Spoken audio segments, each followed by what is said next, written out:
Hello, I'm Amber Jirsa, and I'm running for BEA Vice President. I've been in education for 16 years as an English teacher, and I'm also an instructional coach.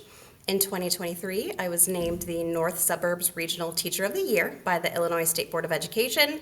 But beyond professional work, I'm a parent to 3 children in Batavia schools, one at the high school, one at the middle school, and one about to start kindergarten at HC Storm.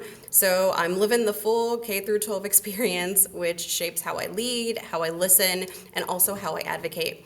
I'm bringing a perspective that's shaped by lived experiences that is often represented in leadership spaces, and my perspective influences how I see our challenges and where I believe our greatest opportunities for progress lie. I served as a BEA rep for 2 years, and I stepped away this year to focus on graduate school.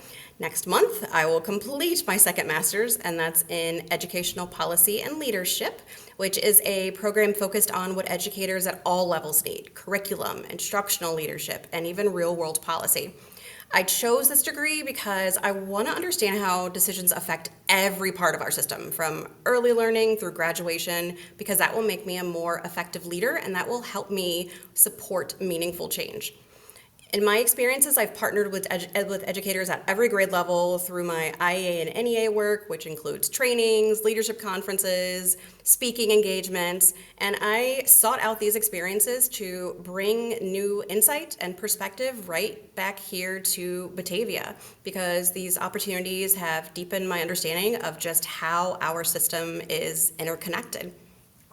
Last May, we had over 100 BEA members that stood before the school board and named very specific concerns that they had. These included top-down decision-making, a lack of clarity in committee roles, eroded trust, and the persistent stagnation in addressing these issues. Our union showed up to ask for change. I've stood at board meetings and I've spoken directly about some of these challenges that the union spoke about too.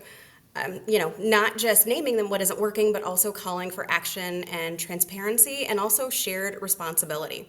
I'm often the one asking tough questions, not to be difficult, but because it's important to understand why we're doing what we're doing, because we can't keep doing things just because that's how we've always done them.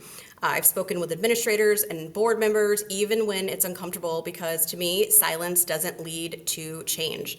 And I think fresh perspectives and new voices is what's really going to help us ask better questions and see any overlooked challenges that we may not have noticed with certain lenses. I'm invested in this work not only as an educator, but as a parent with kiddos in our school system. And I just thank you for watching, and I would love your support.